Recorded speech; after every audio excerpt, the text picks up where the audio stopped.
Mulai acara kita hari ini yang pertama dibuka oleh Bapak Insinyur Sate Pak Dede selaku Ketua PUK LSP PDI Provinsi Sumatera Utara. Waktu dan tempat kami persilakan kepada Bapak Insinyur Sate Pak Dede. Buat kita semua, bapak-bapak sekalian, perkenalkan saya adalah sebagai Ketua Lembaga Sertifikasi Profesi Tenaga Teknik Indonesia dan juga sebagai Ketua Asosiasi Tenaga Teknik Indonesia. Asosiasi Tenaga Teknik Indonesia sudah lama membentuk suatu badan sertifikasi yang disebut LSPTTI dan mendapat lisensi dari BNSP. Oleh BNSP diberikan ruang lingkup bidang untuk melakukan sertifikasi sebanyak 102 subbidang, termasuk K3. Hari ini kita akan melakukan suatu pembekalan. Kenapa kita sebut pembekalan? Karena sesungguhnya pembekalan ini harus diikuti oleh orang-orang yang sudah punya pengalaman kerja sesuai bidangnya. Dan di sana diutamakan adalah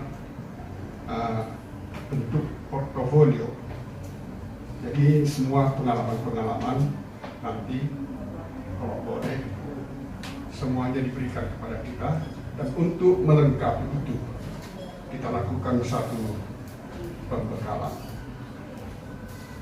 Pembekalan ini nantinya mengacu kepada SKK ini yang telah dibuat standarnya oleh BNSP dan telah disahkan, dan sertifikat BNSP ini berlaku sampai tingkat ASEAN, dan saat ini sedang negosiasi agar berlaku lebih luas tingkat ASEAN.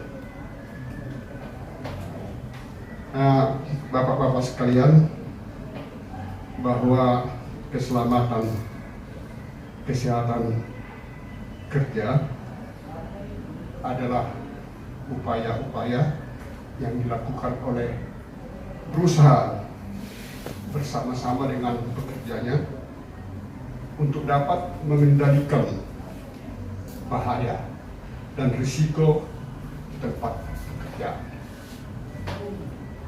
Sejarahnya saya kira kalau yang sudah pernah baca-baca semua sudah tahu bahwa ini pada awalnya dimulai abad ke-17, di mana waktu itu kerajaan Babilonia melakukan suatu kegiatan pembangunan, terutama bidang perumahan-perumahan, tapi terdapat banyak sekali kecelakaan, sehingga muncullah satu ide dari raja mewajibkan terbitkan satu undang-undang untuk bertanggung jawab kepada semua pelaksana dan pekerja-pekerjanya agar dapat memperoleh suatu layanan kesehatan dan selamat kerja.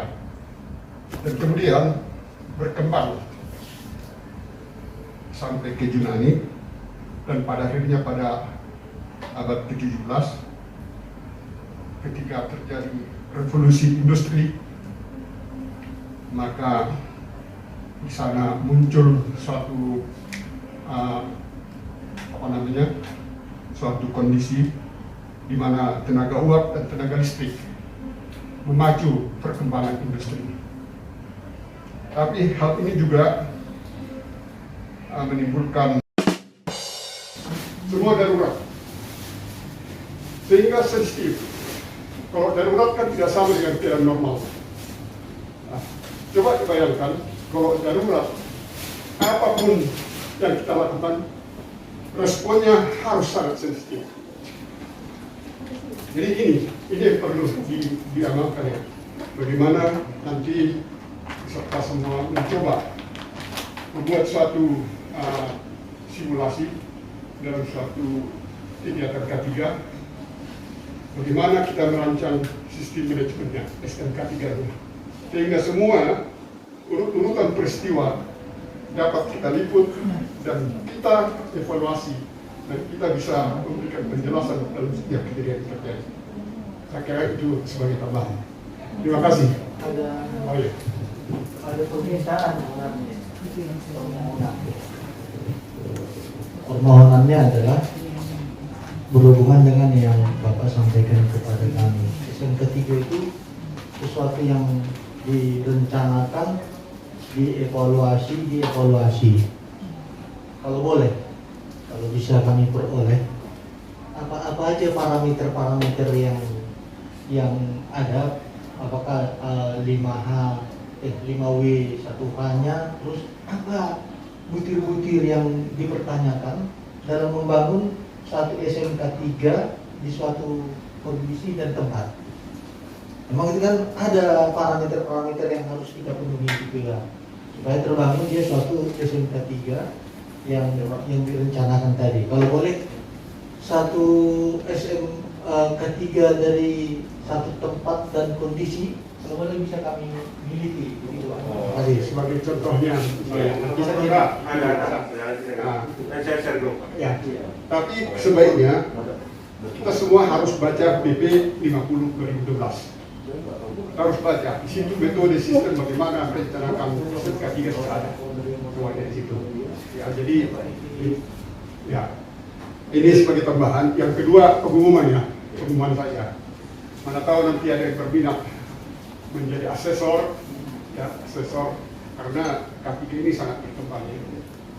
Dan K3 umum ini adalah basis keilmuannya adalah semua ilmu pengetahuan dan semua kegiatan, mau tukang jahit, mau dokter gigi, semua ada, mau hotel, mau apa semua tergantung kepada dasar keilmuannya. Jadi tinggal kita menyesuaikan ilmu kita, menerapkannya keilmuan kita di dalam praktek tentang masalah K3.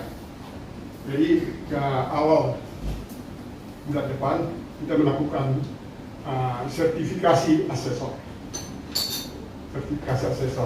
dan karena juga mahasiswa juga perguruan tinggi berbanyak permintaan untuk melakukan suatu kegiatan terutama dalam mengisi surat keterangan SKP ya, jasa. Jadi nanti mungkin tingkat terampil atau operator bisa kita lakukan untuk mahasiswa dan kita sudah bisa menjadi asesor. Saya kira demikian. Permohonan lagi, Pak.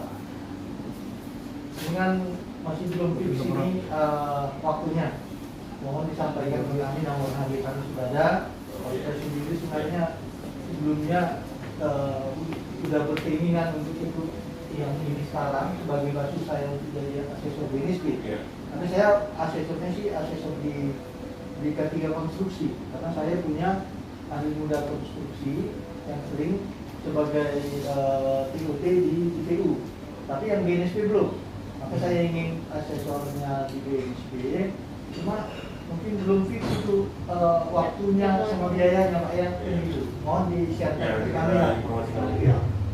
Saya kira itu karena ketua panitianya juga beliau. Nanti akan kita informasikan. Silakan, Pak.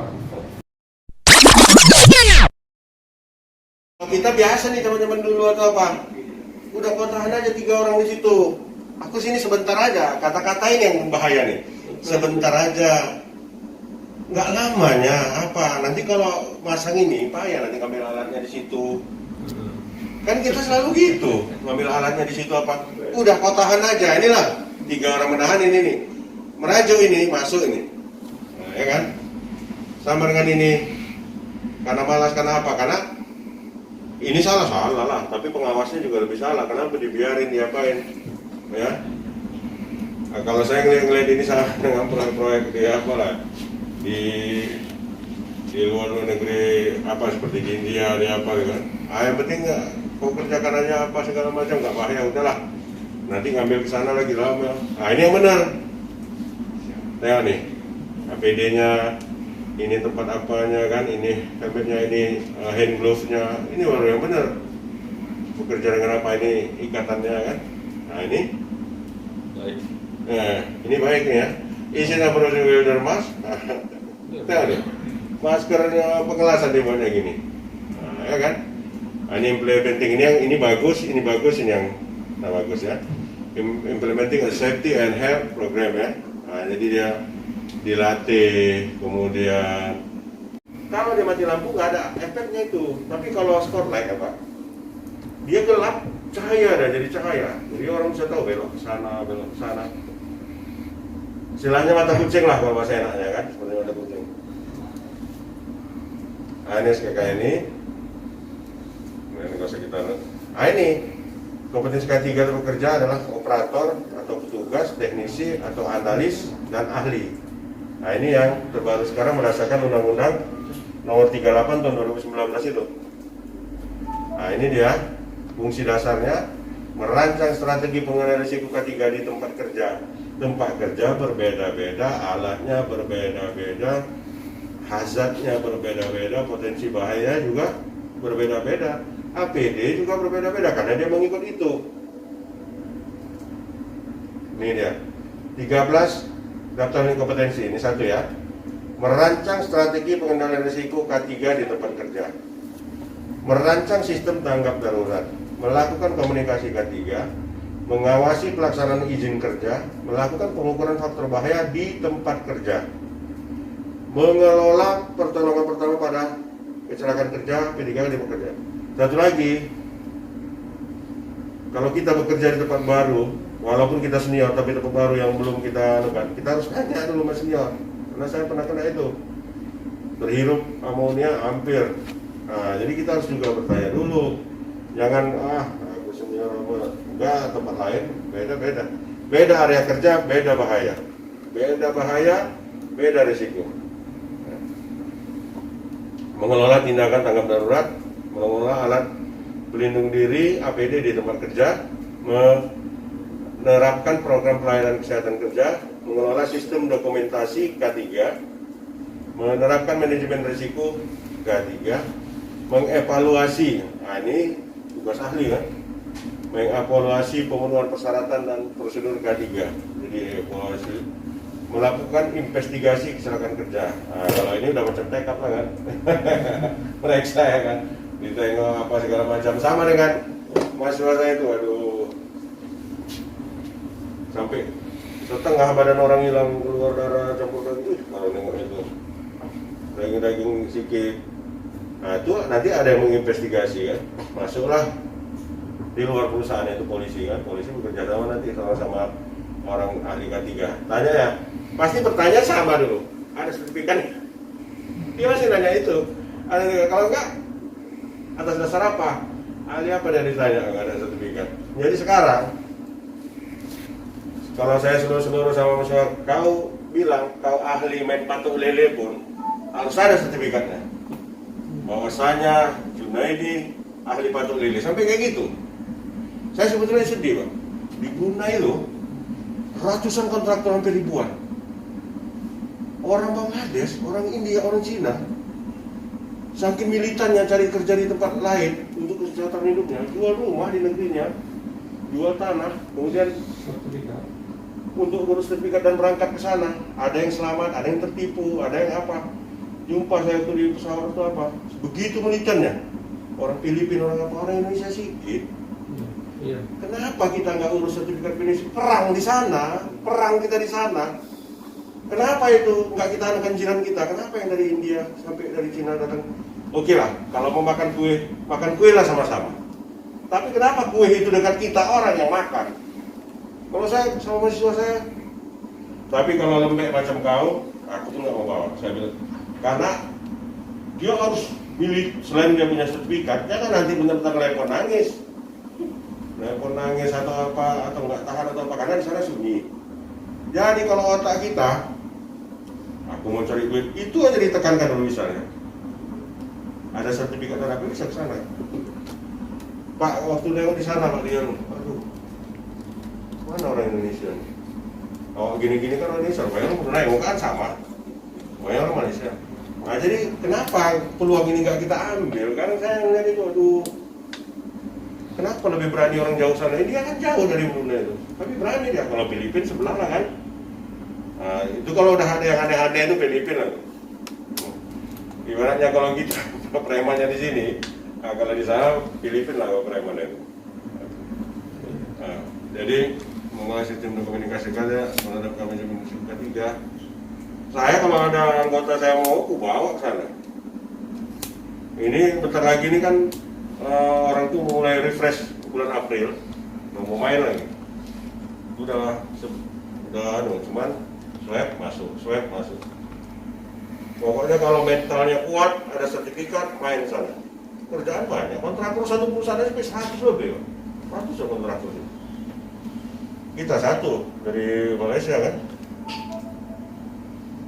Nah, ini untuk operator, merancang strategi pengendalian risiko K3 di tempat kerja, melakukan komunikasi K3. Jadi saya udah dapat kalau sertifikat ahli ini, bisa main sana saya. Apa? Takut juga? Oh ya, katanya istri takut ya. Enggak diizinkan istri. Melakukan pengukuran faktor bahaya tempat kerja, mengelola alat pelindung diri di tempat kerja. Jadi Pak, simbiosis mutualis berlaku di sana. Saya kasih contoh simbiosis mutualis berlaku hotel. Kalau dia pakai tenaga profesional untuk menjaga hotelnya pun kadang-kadang orang masuk kadang enggak. Ada standarnya berapa satu hari. Maka dipakainya lah orang Filipina yang bahasa Melayunya pun tak betul, bahasa Inggrisnya pun hancur. Jadi terpaksa nengok muka dia loh kan. Karena udah simbiosis mutualisnya apa? Dia menerima orang Filipina yang kerja di sini karena berwajah Melayu, kemudian mau dikasih $50. Sepele kita $50. $50 itu 500.000 lebih. Biaya hidup di sana paling $15, $20, $30 masuk kantong, potong sewa rumah, nyewa masih bisa menyimpan $10 satu hari. Perusahaan hotel menyewa orang murah ini karena beberapa kekurangannya dan dia pun diterima pun beruntung juga. Simbiosis mutualis berlaku di sini. Nah, jadi dia aja berani ke sana kan. Makanya kadang-kadang perlu orang-orang berani lah ngambil lagi di sana. Pokoknya jangan di negara kita ini kita jajah juga kan. Kalau ini kan tumpah darah kita besar, kita makan di sini. Macam mana di luar kita makan, ya kan? Menerapkan program pelayanan kesehatan kerja, menerapkan manajemen risiko K3. TNI merancang sistem tanggap darurat, mengelola pertolongan pertama pada kerja P3 karena bekerja, mengelola tindakan tanggap darurat, mengelola sistem komunikasi K3. Mengevaluasi pemenuhan persyaratan dan prosedur K3, melakukan investigasi kecelakaan kerja. Ini ya, udah materi udah saya kirim di grup ya. Jadi yang gini-gini secara teoritis nanti bisa dibaca lah. Konteks penilaian ya. Uji komunikasi di tempat uji kompetensi yang memenuhi ketentuan atau pekerja. Persyaratan kompetensi tidak ada. Pengetahuan dan keterampilan dibutuhkan. Pengetahuan, keselamatan dan kesehatan kerja dasar. Jadi ada ilmu dasar tentang keselamatan dan kesehatan kerja. Penerapan prosedur K3. Prosedur K3 bla bla bla bla bla berbeda setiap industri, setiap unit, dan penerapannya juga harus diawasi. Kadang aturannya bagus, nggak diawasi, tidak dilaksanakan dengan baik. Penggunaan alat pengecekan proses kerja. Sikap kerja yang diperlukan disiplin, tertib, bertanggung jawab. Disiplin, tertib, bertanggung jawab. Ini ada 3, udah bisa keluar kita. Ada disiplin, ada tertib, ada bertanggung jawab, udah bisa kita. Kecermatan dalam memastikan pelaksanaan pekerjaan sesuai dengan prosedur K3. Pelaksanaan K3 yang baik dapat meningkatkan keselamatan dan kesehatan pekerja dan meningkatkan produktivitas kerja, sehingga menjadikan K3 bukan hanya sebagai kewajiban perusahaan, tetapi menjadi kebutuhan pekerja dan perusahaan untuk melindungi tenaga kerjanya. Karena itu, di samping perhatian perusahaan, Pemerintah juga perlu memfasilitasi dengan peraturan atau aturan perlindungan keselamatan dan kesehatan kerja. Pentingnya memahami prosedur K3 agar setiap tenaga kerja mendapatkan perlindungan atas keselamatan dalam melakukan pekerjaan.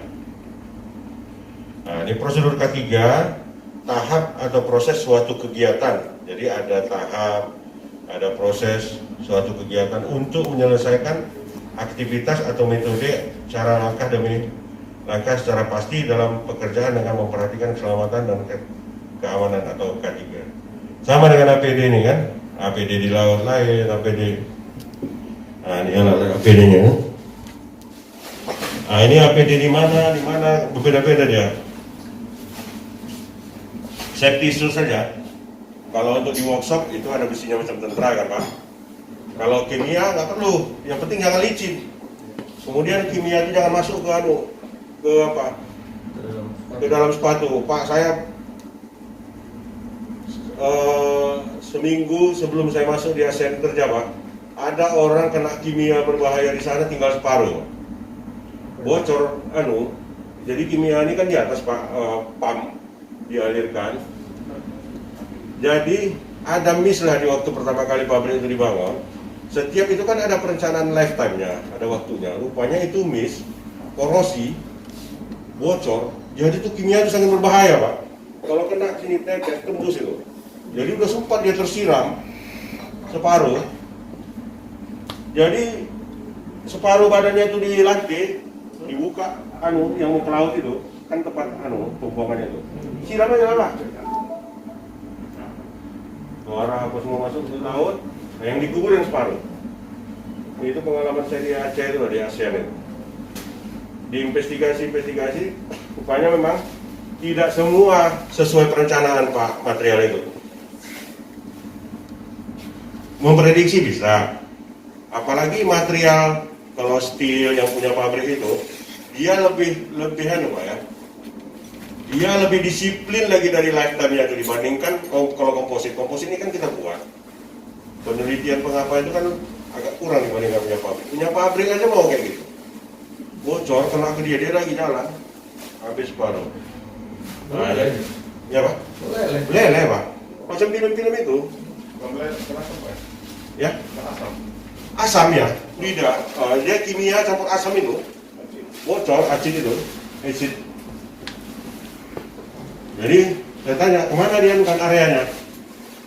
Ini areanya. Jadi sekarang area itu di les merah, karena sangat berbahaya. Di les merah nggak boleh situ. Kalau mau situ, stop dulu. Valve, kontrol valve-nya tutup. Baru masuk situ, baru apa. Di pabrik kimia itu biasa. Kalau yang berhubungan kimia, ini. Nah jadi ini. Nah ini tadi yang kacamata tadi kan. Tergantung di mana area kita kerja. Ini kalau ini orang Pak Jantan. Ya, pasang ini naik. Nah ini Pak Jantan, Rohana, Pak Haji, saya kan kawan Pak Jantan. Kan? Pak Budi lagi. Gimana? Apa ini sih Pak? Iya, tapi kirim salam ya Pak Jantan kan. Nah, jadi ini untuk manjat. Nah ini kalau di apa ya? Saya kalau ke apa? Ke Naruto, apalagi bawa tamu dari Malaysia kan. Saya cari itu peri, berapa harga perinya Pak? Bisa kurang? Enggak. Terserah lah Pak, karena uangnya ada. Tapi aku minta hari ini Pak. Sibuk orang cari. Kenapa? Orang Malaysia takut Pak. Kalau kita masih bisa daya-daya, pikir nanti naik bandai apa orang sana takut Pak. Rahman, mana Pak ini? Oh sama-sama Pak, cari. Mau punya bapak disewa mau? Udah, kami nggak tawar-tawar, cari ini. Kami ada 20 orang, kok carinya 20 orang nih. Nah, baru tenang orang itu, kalau nggak tenang Pak. Nanti nengok batu gantung itu gini-gini deh. Gini-gini, takut-takut dia. Kenapa? Bukan karena takut mati ya juga, tapi bukan karena itu, karena orang itu terbiasa.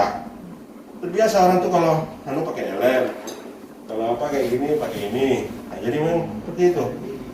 Nah, ini juga Pak. Hah? Jadi kalau dia kecelakaan itu bisa tidak dibayar asuransinya kalau tidak menggunakan itu.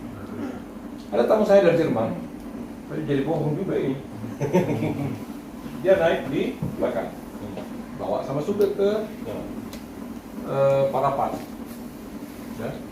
Ibu-ibu ini, ibu-ibunya entah gimana, Indonesianya, dia Indonesia tapi sudah di Jerman, warga negara Jerman.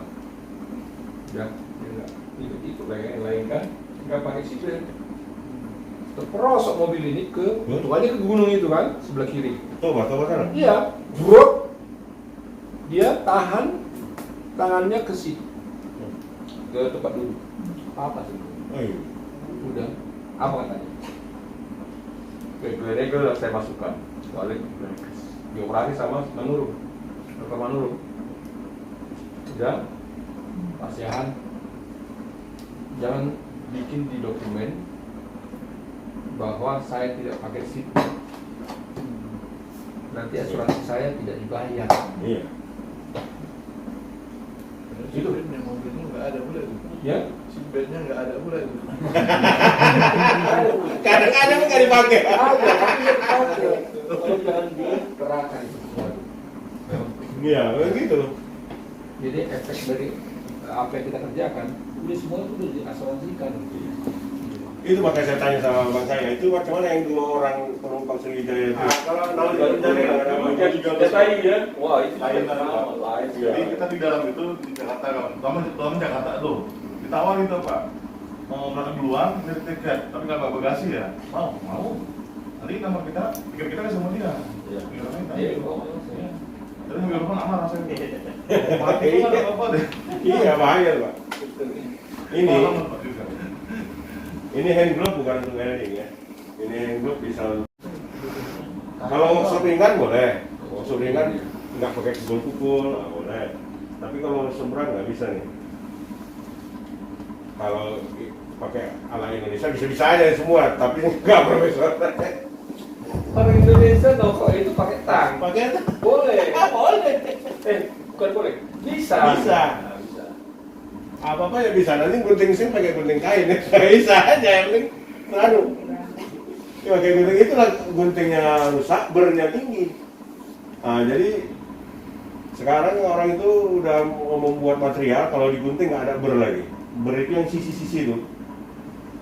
Nah, jadi ini ya.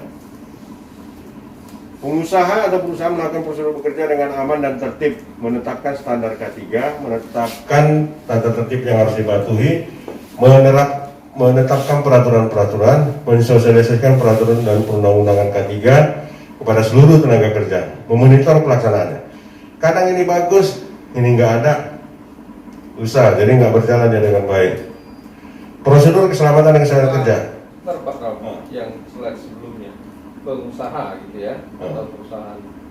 Nah sekarang justru saya melihat, kenapa hanya ditekankan kepada perusahaan atau usaha. Tadi Pak Ketua bilang yang pegawainya atau pengusahanya atau perusahaannya 100 orang gitu ya. Nah sementara kalau kita lihat dari pekerjaan di Indonesia contohnya, bangun ruko, bangun ini hanya 25 orang misalnya, itu sangat riskan. Ketiganya riskan sekali, tak pakai apa-apa. Betul. Maksud saya kenapa hanya sampai di perusahaan besar dengan 100 pegawai ya? Mungkin kalau Bapak karena pengalaman di sini, apa dasarnya ya buat ini?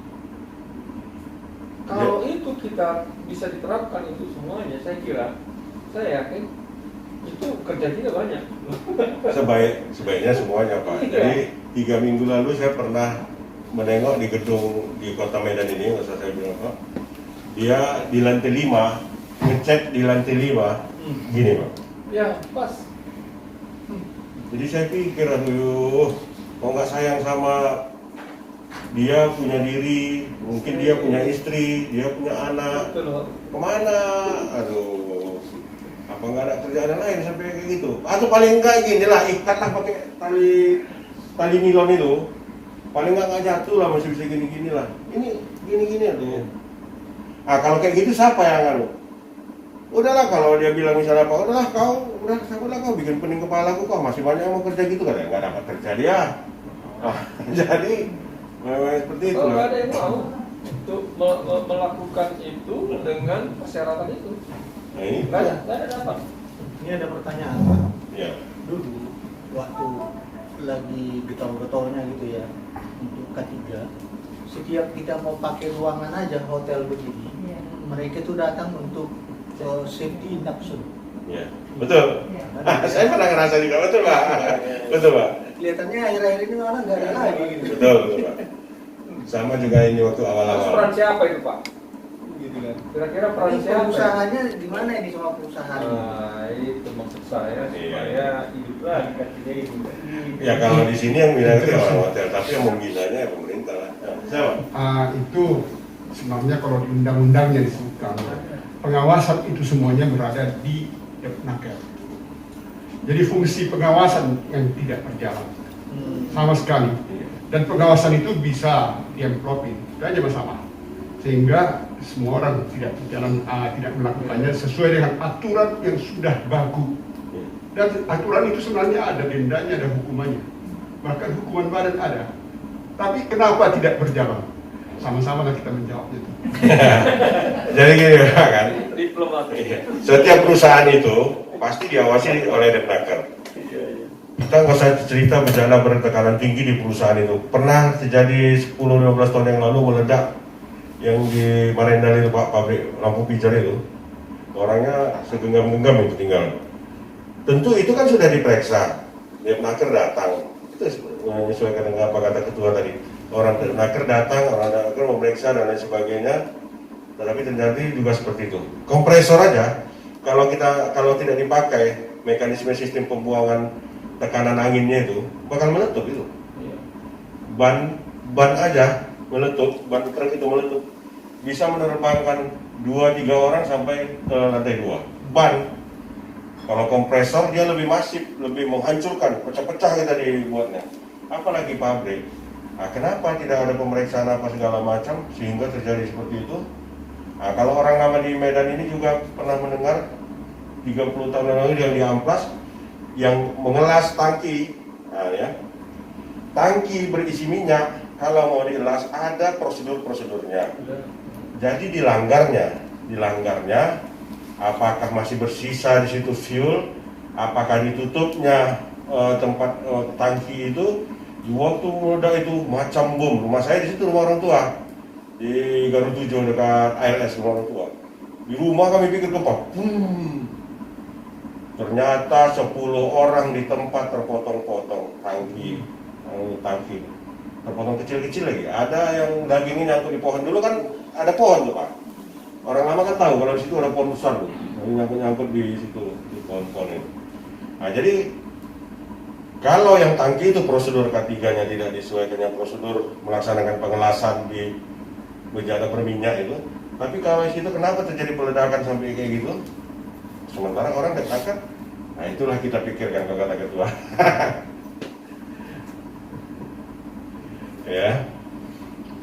Penilaian risiko adalah melakukan proses evaluasi atas risiko yang diakibatkan dari bahaya-bahaya dengan memperhatikan kecukupan pengendalian yang dimiliki, identifikasi potensi bahaya, dan menilai risiko dilakukan dengan mengevaluasi semua kegiatan pegawai potensi bahaya terhadap K3, prasarana dan alat kerja yang dipergunakan. Satu lagi, di workshop ada pengelasan, ini bahaya, risikonya kematian. Kalau pimpinan atau supervisor unit itu jangan memperhatikan, itu mesin las. Terkadang memang kita ada kebiasaan kita yang sangat buruk yang nggak biasa karena belum ada yang mati kan. Tapi kalau ada mati baru kita hidup. Mesin las itu covernya terbuka ya Pak. Bapak kan orang listrik tahu tuh, itu tinggi itu karena itu. Ada orang lewat bawa besi. Waktu itu saya tengok, nggak tahan saya segini kan. Tengok itu mau mati kamu. Lewat dia gini ini terbuka, dia lewat bawa besi. Tinggal kenakan aja selesai. Itu tinggi, tapi biasa. Kenapa enggak dipasang dulu tutupnya, baru kerja? Maksudnya kebiasaan-kebiasaan gitu. Habit, kebiasaan itu kita bawa keluar. Itulah kita nggak diterima, dipulangkan. Identifikasi peraturan K3 dan regulasi pembunuhannya, perusahaan wajib menjalankan peraturan dan undang-undang dalam implementasi K3. Ya kan Pak, sedangkan di genset aja Pak, genset itu kalau berputar kita pakai tali pinggang ada besinya aja kita bahaya, bisa jebol sepatu kita. Apalagi yang model-model seperti itu, kompetensi pelatihan dan kepedulian, memberi pelatihan, memberikan pelatihan kepada pekerja hingga kompetensi mendapatkan sertifikat K3, dilatih, kemudian dilakukan dengan meningkatkan pengetahuan pekerja, dan memberikan bahwa pekerja tersebut adalah mendapatkan lisensi, mengenai keselamatan, lisensi maksudnya sertifikat ya. Komunikasi, partisipasi, dan konsultasi. Setelah identifikasi dan evaluasi, perusahaan juga diharapkan dapat menyampaikan hasilnya ke dalam perusahaan. Hasil evaluasi disampaikan ke pihak terkait sebagai bahan masukan dan penyempurnaan perundang-undang yang sudah ada. Pengendalian dokumen yang berupa kertas, file, foto dari bukti-bukti kegiatan dan hasil yang telah dicapai. Semua dokumen dipelihara untuk memastikan ketersediaan terbaca dengan jelas, memilah dokumen yang sudah kadaluarsa dan menjaga dokumen penting dari pihak. Kalau itu dokumen terkendali itu memang nggak boleh dilihat ya. Perusahaan harus membuat aturan yang jelas untuk penyelamatan dalam keadaan darurat. Perusahaan juga menyiapkan sarana keselamatan dan pelatihan tanggap darurat untuk semua pekerja. Pemantauan dan pengukuran kinerja. Nah ini ya, evaluasi kesesuaian, inspeksi, pemantauan kesehatan, lingkungan kerja, sasaran program, frequency rate, save rate, health rate, dan kalibrasi. Semua dokumen evaluasi K3 disimpan secara periodik, dapat digabungkan dengan evaluasi kesesuaian dengan peraturan perundang-undangan yang berlaku. Investigasi kecelakaan kerja. Perusahaan harus memiliki kecelakaan kerja yang terjadi. Hal ini dianalisa, dicatat untuk mengetahui penyebab tindakan perbaikan. Jadi sebabnya apa bisa terjadi, supaya bisa kita perbaiki. Kemudian menyampaikan hasil penyelidikannya. Penanganan ketidaksesuaian, tindakan perbaikan dan pencegahan. Temuan ketidaksesuaian harus ditanggapi dengan cepat. Kalau ada ketidaksesuaian harus ditanggapi dengan cepat untuk proses perbaikan sehingga hal yang sama tidak terjadi lagi di kemudian hari. Audit internal, perusahaan juga harus membentuk sistem pengendalian internal untuk mengaudit secara berkala terhadap pelaksanaan K3 di perusahaan. Hasil temuannya diberikan kepada manajemen sebagai bahan perbaikan. Nah ini investigasi ya.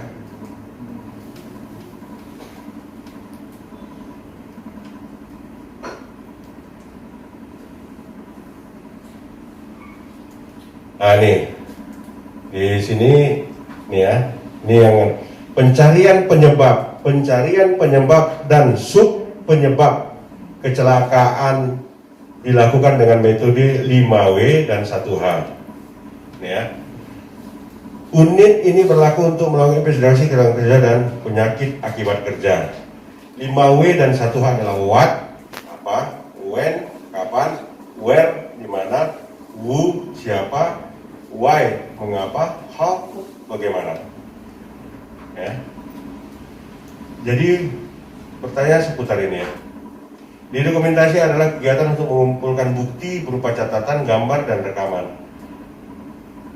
Nah, seperti saya kejadian yang di pabrik itu, zaman dulu nggak ada CCTV cuma depan aja. Kalau zaman sekarang, saya buat kayak gitu, saya buka, saya cium, udah saya masuk klinik mungkin disuruh bayar sendiri, mungkin kena peringatan lagi.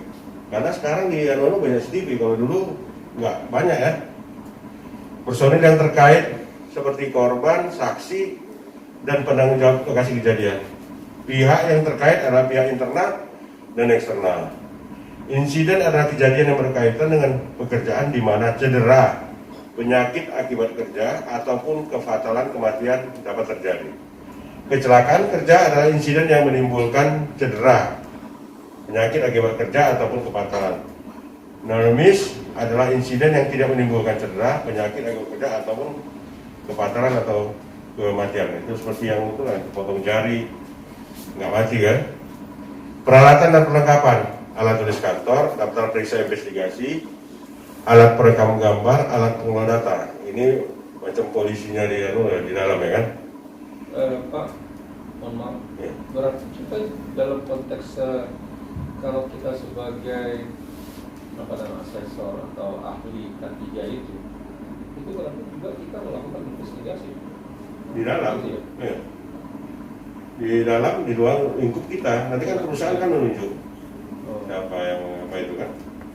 Nah, kalau sampai ke ranah pidana macam yang itu, yang mahasiswa saya yang di apa itu kan ada petugas ini ya di perusahaan yang bersama dengan polisi itu, karena udah meninggal masuklah polisi.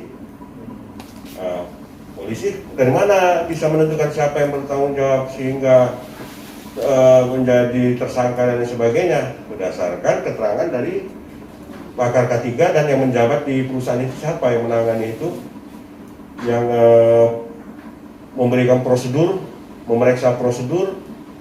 Nah, nanti kalau polisi punya meriksa kan dia minta datanya dari situ, karena kalau enggak kan nggak tahu polisi kan.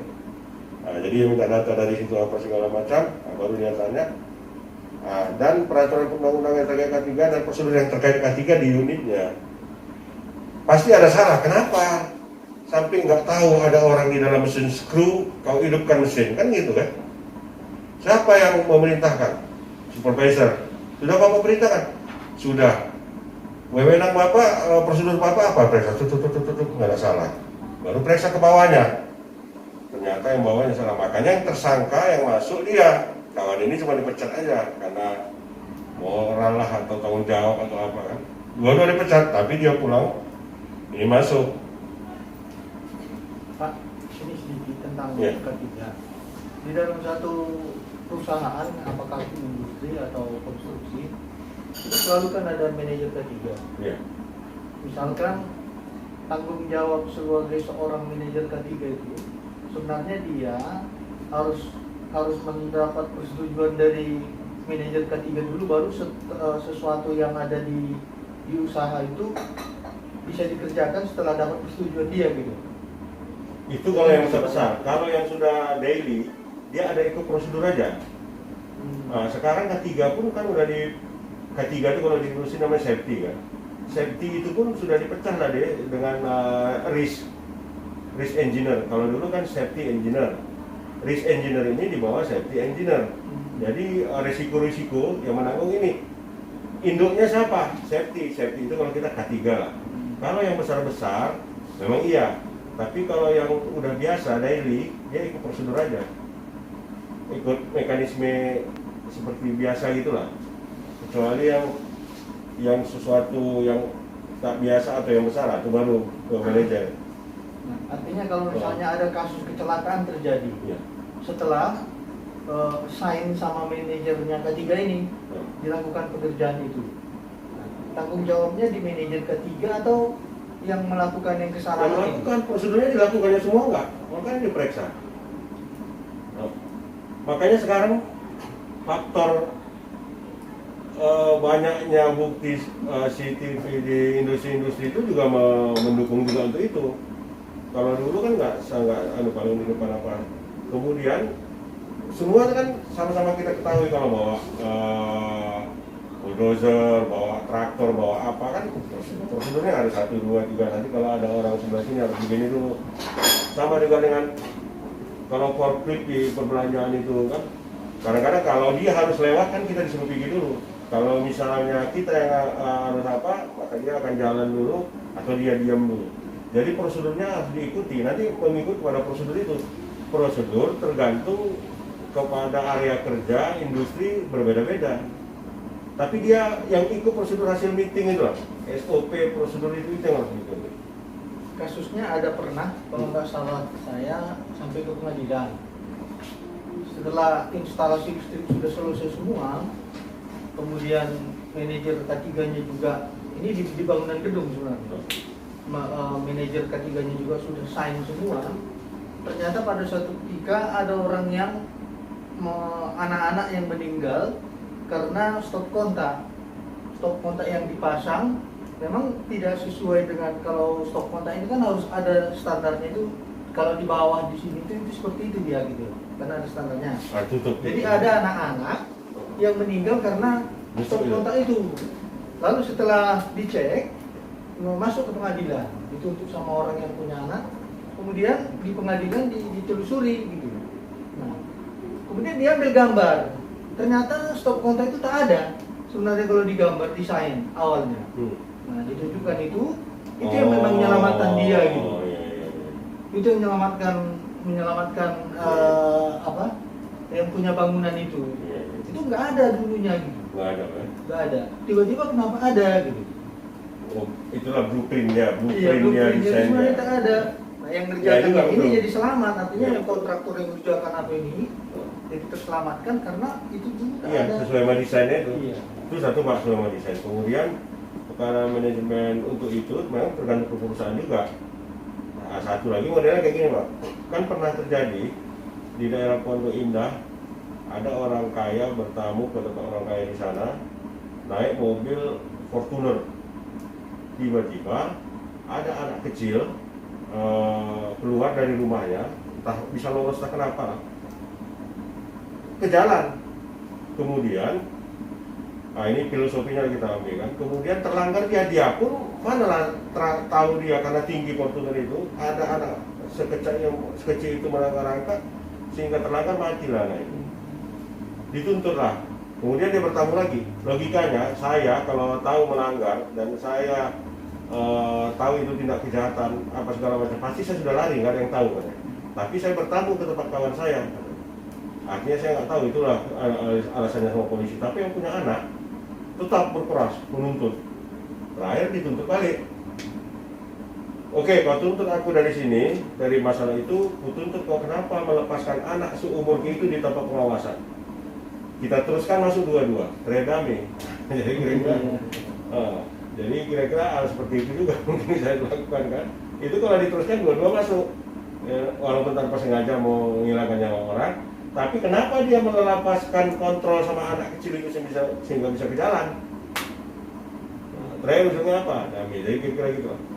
Kalau manajemen di perusahaan itu tergantung perusahaan beda-beda memang. Jadi dilihat perusahaannya.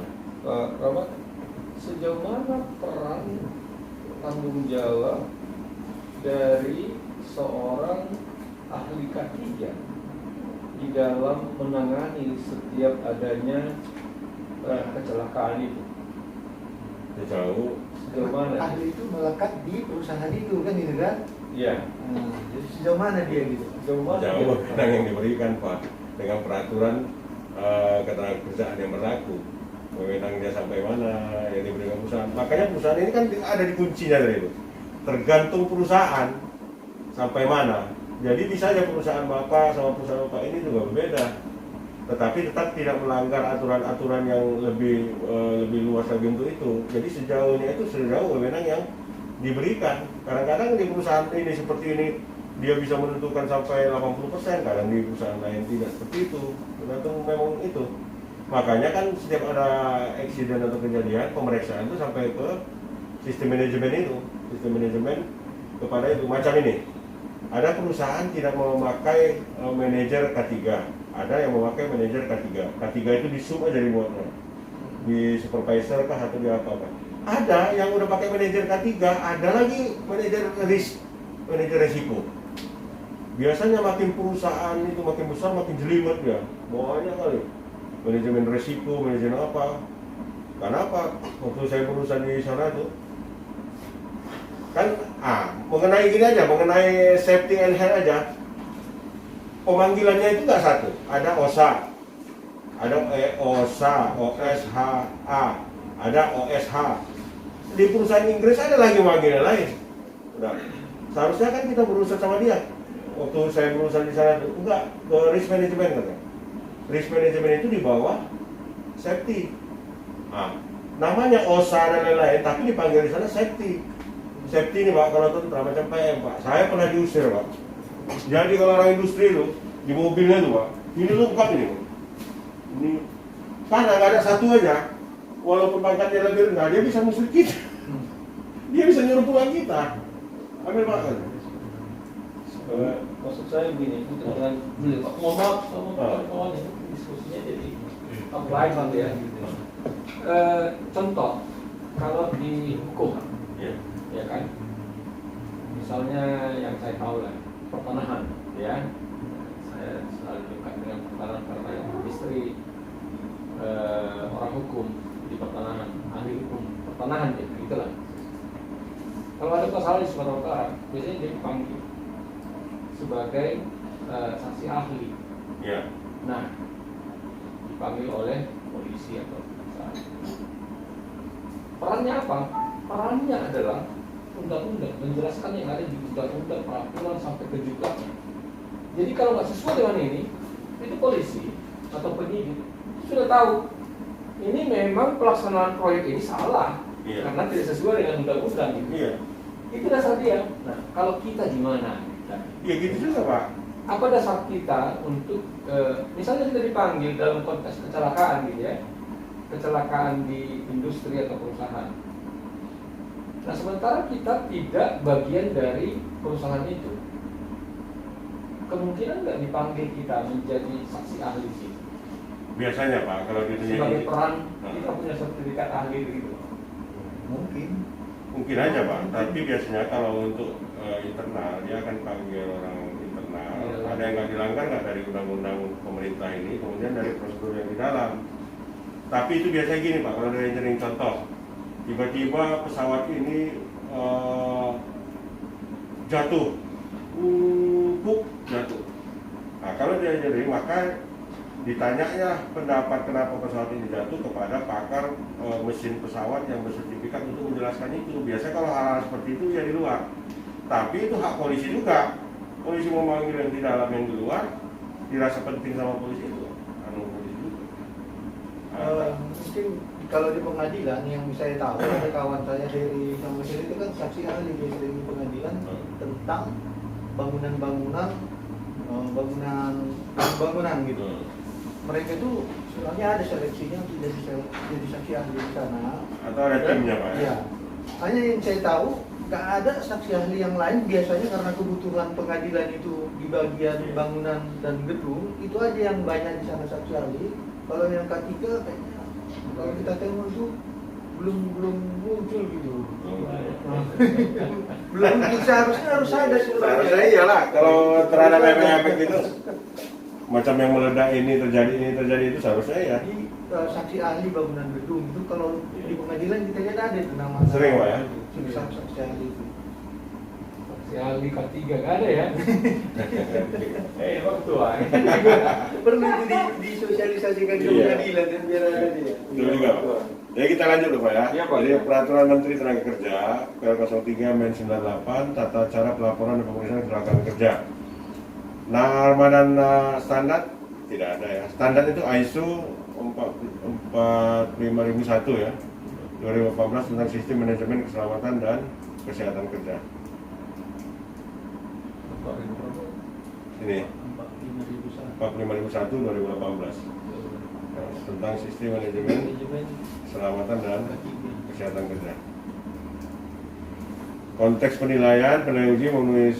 Nah, ini waktu investigasi menilai kan kriteria unjuk kerja dari unit kompetensi LUJK. Metode penilaian dapat dilakukan dengan cara verifikasi portofolio, wawancara, uji tulis, tulisan praktek. Nah, ini mengenai keterampilan dibutuhkan. Nah, ini juga ada apa? Perundang-undangan bidang K3, dasar-dasar K3, investigasi kecelakaan kerja, mengoperasikan alat pengolahan data, menggunakan alat perekam gambar, wawancara.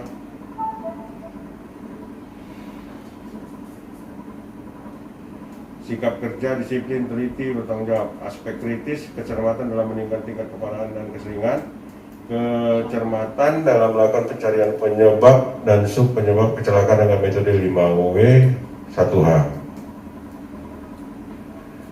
Klasifikasi biasanya tuh akibat kerja itu terjatuh, tertimpa, tertumbuk, terjepit, gerakan melebihi kemampuan, pengaruh suhu, arus listrik. Ini saya dapat YouTube dari share dari kawan-kawan. Ternyata kenapa ini ekstra aja Pak? Kenapa kita sering saraf terjepit di pinggang apa segala macam? Ternyata ada ekstra melebihi kemampuan. Kita kan kalau bangun tidur, kebanyakan orang kan bangun begini terus kan. Ternyata salah kalau kata pakar, nyamping dulu, aja. Kira-kira gitulah. Terkena arus listrik, kontak bahan-bahan berbahaya, radiasi, kecelakaan, data resiko atau kecelakaan lain yang masuk klasifikasi tertentu. Nah, ini investigasi ya. Ini ilustrasi investigasi. Ini kereta api ya. Berapa jaraknya, berapa apa, kenapa ini ya, sedang investigasi lah. Ini pun sedang investigasi. Jadi kira-kira itu lah. Investigasi dulu, direkam, diperiksa, dicatat, kemudian diterangi apa segala macam ya. Klasifikasi berdasarkan penyebab mesin, pembangkit tenaga, motor-motor listrik, mesin penyalur, transmisi, mesin mengerjakan logam, mesin mengolah mesin-mesin pertanian, mesin-mesin pertambangan, mesin-mesin lain ya. Alat angkut dan angkat, alat angkut ada di atas rel, beroda, udara, air, angkutan lain ya. Peralatan lain bejana bertekanan, ini yang paling bahaya ya. Dapur pembakar, pemanas, instalasi pendingin, instalasi listrik, motor listrik, alat kerja, kecuali alat listrik. Kenapa listrik banyak kali? Dia bahayanya nggak nampak, tapi efeknya, tangga, perancah, peralatan lain yang belum termasuk klasifikasi tersebut.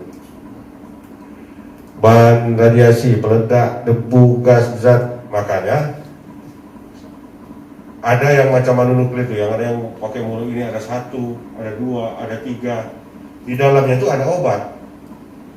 Kita kalau pakai itu, macam di pegunungan kita fresh sekali otak kita. Kalau pakai, padahal kita di tempat yang sangat berbahaya, berdebu berapa gitu. Nah, jadi dipakai itu untuk ini ya, untuk mengamankan ini benda-benda melayang, radiasi, bahan zat lain termasuk golongan tersebut, lingkungan kerja, di luar bangunan, dalam bangunan, di bawah tanah. Penyebab lain bisa hewan, penyebab lain belum termasuk golongan atau tidak memadai ya. Basic safety equipment sama standar ya. Ini kalau ada emergency, assembly, general safety, happy. Kalau safety semua happy ya. Ini nurse happy, engineer happy, manajernya pun happy. Ini tukang masaknya pun happy, semua happy ya. General safety semua happy ya. Peralatan safety, kemudian instruksi-instruksi kerjanya termasuk kita kasih instruksi, tetapi tidak kita anukan, nggak kita bayangkan kalau mati lampu itu nggak apa. Jadi harus maksimal. Instruksinya itu kalau mati lampu dia bisa terang juga. Sama dengan di hotel-hotel, kalau mati lampu tetap terang juga karena ada lampu emergensi langsung hidup. Tuh hidupnya terus kan. Nah, jadi sampai seperti itu ya. Oke Pak, terima kasih apa yang bisa kita diskusikan, sharing-sharing kita sharing-sharingkan. Terima kasih, mohon maaf atas kekurangan. Wabillahi taufiq wal hidayah. Assalamualaikum warahmatullahi wabarakatuh.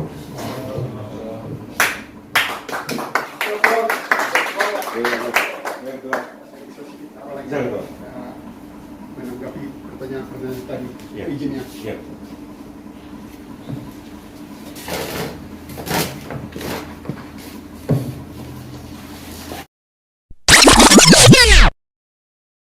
Di dalam pelaksananya tetap berjalan suatu pengawasan. Pengawasan ini sangat ketat. Pengawasan ini secara berkala harus terus dievaluasi dan dibuat laporan apa yang terjadi, kemudian didokumentasikan. Dokumentasi ini bukan hanya kepentingan kita saja, kepentingan negara dalam mengembangkan K3. Jadi setiap ada sesuatu yang terjadi, peristiwa di dalam masalah K3 itu harus didokumentasikan dan dilaporkan kepada Depnaker untuk sebagai bahan pembahasan atau menambah keilmuan. Kita tidak cukup hanya belajar SKK ini, ya.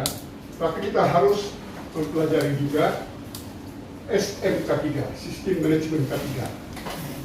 Di sanalah nanti diatur sistem pertanggungjawaban secara jelas dan tegas, sehingga apabila terjadi suatu kecelakaan akibat suatu bahaya dapat dievaluasi, diurut di mana salahnya. Jadi bukan hanya menyalahkan tanggung jawab akibat seseorang. Kita menganut SMK 3 adalah sesuai dengan PP nomor 50 tahun 2012 peraturan pemerintah. Itu meniru OHSAS, Occupational Health and Safety Assessment Series. Di sana itu sudah ada satu standar bagaimana pengawasan, bagaimana sistem manajemen, dan tentu semuanya sistem bertanggung jawab. Kita ini selalu diremehkan. Di dalam rancangan ini selalu kita buat, tetapi rancangan ini tidak diawasi apakah berjalan atau tidak dievaluasi, sehingga ketika terjadi satu kecelakaan, kita gugur saling menyalahkan. Ini tidak boleh terjadi. Inilah bedanya merencanakan sistem manajemen K3 dengan sistem lain.